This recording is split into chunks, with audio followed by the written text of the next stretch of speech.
Zoological conspiracy theories involving Israel are occasionally found in the media or on the internet, typically in Muslim-majority countries, alleging use of animals by Israel to attack civilians or to conduct espionage. These conspiracies are often reported as evidence of a Zionist or Israeli plot.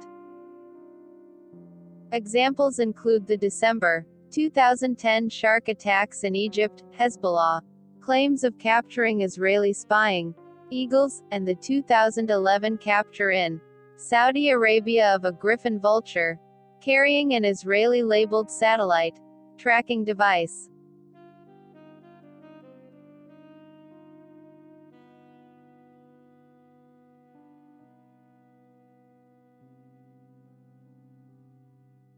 In December 2010, several shark attacks occurred off the South Sinai resort of Sharm el-Sheikh in Egypt. Following the attacks, in an interview on Tawfik Okash's popular but controversial Egypt Today television show, a captain, Mustafa Ismail, introduced as a famous diver, alleged that the GPS tracking device found on one of the sharks was in fact a guiding device planted by Israeli agents. Prompted in a television interview for comments, the governor of South Sinai, Mohammed Abdul Fadhil Shosha, initially said, "What is being said about the Mossad throwing the deadly shark in the sea to hit tourism in Egypt is not out of the question, but it needs time to confirm." The Israeli Foreign Ministry, in response, suggested that Shosha had seen Jaws one time too many. The governor later dismissed any connection between the event and Israel. A vulture captured in Sudan's town of Karenik was said to be an Israeli plot. These vultures can soar up to 11,000 meters above sea level. They have a wingspan of up to 265 centimeters. The captured vulture had wing bands and an Israeli Park Service's GPS chip. Its leg featured a logo of Jerusalem's Hebrew University. The device could allegedly gather and broadcast information, including images via satellite communication. An Israeli ecological official said the device was a standard migration tracker with 100 others installed in October. He's slightly weak, and he should have a higher weight, which means that his body condition is not very good. Not a spy. First of all, we know the bird. We rear it, acclimatize it and release it, so we know its character. Secondly, you cannot spy with birds that they fly where they want to, and you cannot control where they will fly, and more than that, what they will eat. And vultures are eating dominantly carcasses, so you can maybe spy after what the Lebanese goats are eating, but nothing more than that. As this bird proved, and we all must remember it, birds and other animals, but especially flying animals, don't know political boundaries.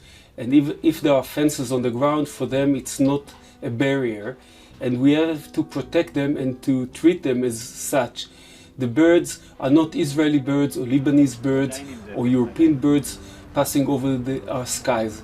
These are these earth birds.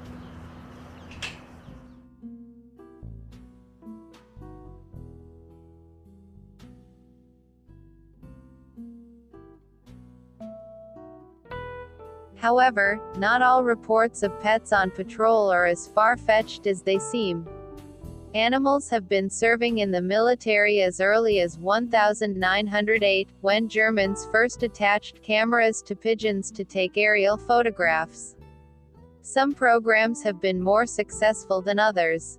The CIA's attempt to implant listening devices into a cat, dubbed Operation Acoustic Kitty, ended in failure on day one, when the kitty was run over by a car outside the Soviet embassy in Washington, D.C. The project was estimated to have cost more than $14 million.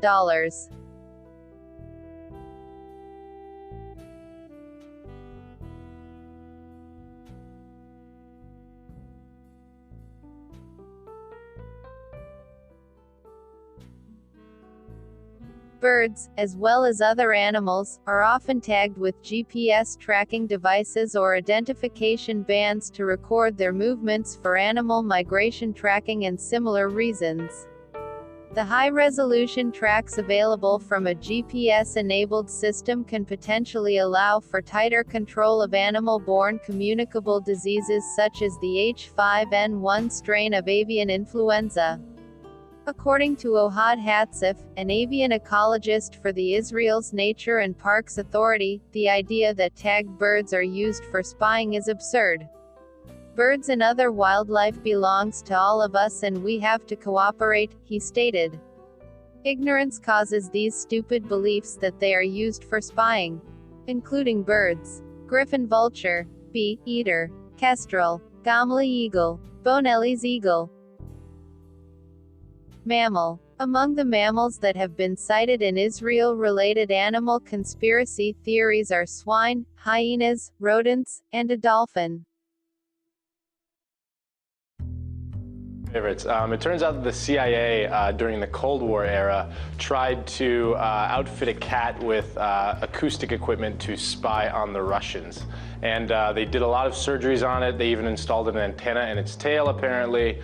And then during its first mission, after spending about $20 million on the cat, during its first mission, which was supposed to take place at the Russian compound in Washington, D.C., the cat was promptly run over by a taxi cab and killed. And it wasted all of the money. That's just horrible. I mean, these stories make me really sad. Another one I want to tell. This is apparently it was introduced in 2006 and something they're still developing. Are bomb-sniffing bees? Do we have any, proof that these things can actually work? That they're better than dogs out in the field? Well, I mean, there is proof that the bees can smell C4 explosives and dynamite and TNT and things of that nature. Whether or not they could be used as efficiently as dogs has yet to be seen. But I think that sort of they're just trying to promote this technology in any way possible and sort of see what animals are capable of. So while they haven't been able to yet harness the power of bees to be able to smell out dynamite and whatnot in sort of these kinds of situations, the technology exists and the science proves that it can work. Well, let's talk about something else that could sniff out, which is gerbils. Apparently, gerbils were used because they could smell an increase in adrenaline if someone was getting a little nervous at the airport.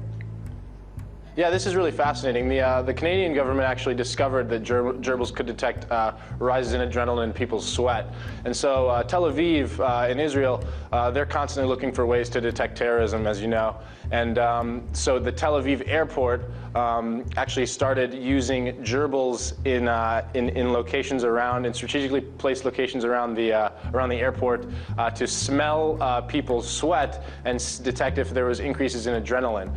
The problem with that was that it turned out that the gerbils couldn't distinguish, of course, between rises in adrenaline because a person was a terrorist or rises in adrenaline because a person was just afraid of flying. So that idea was, while kind of ingenious, it was also scrapped eventually.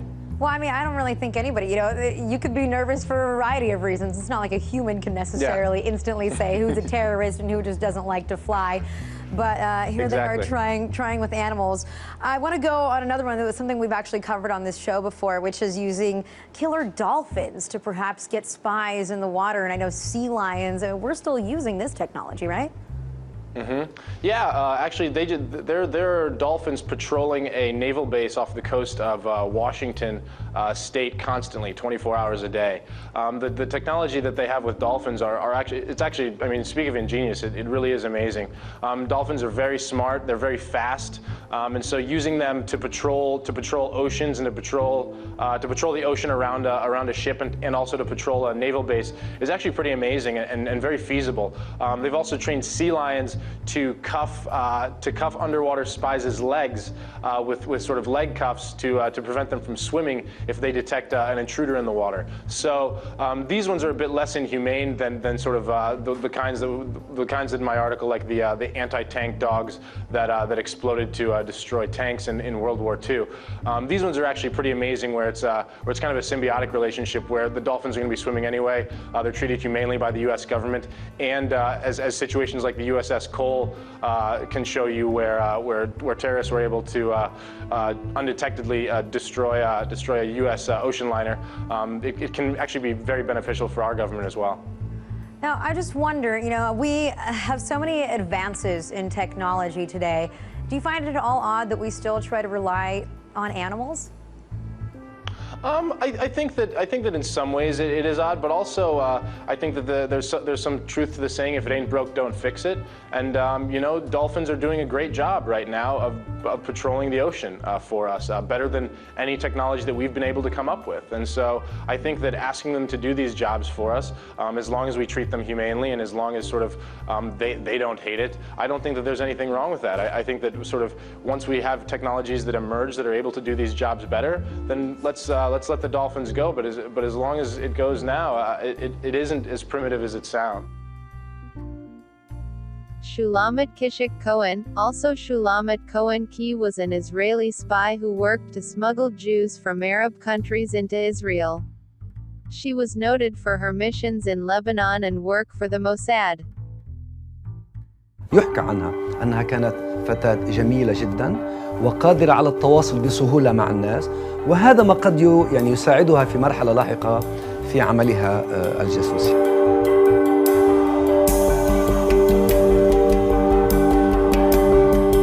My name is Shulamit Cohen. I live in Wadi Abu Jamil in Beirut, and I want to help you.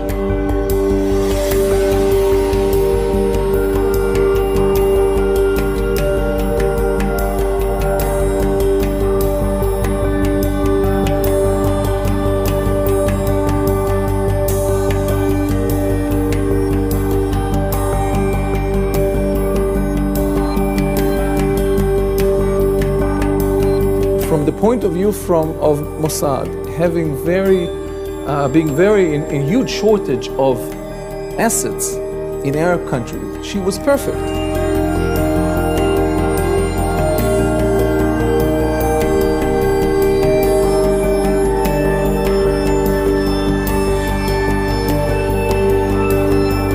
تقول: انتقلت من عالم إلى عالم، انتقلت إلى عالم الجاسوسية. Eliyahu ben Shal Cohen, commonly known as Eli Cohen, was an Israeli spy. He is best known for his espionage work in 1961-65 in Syria, where he developed close relationships with the Syrian political and military hierarchy, and became the chief advisor to the Minister of Defense.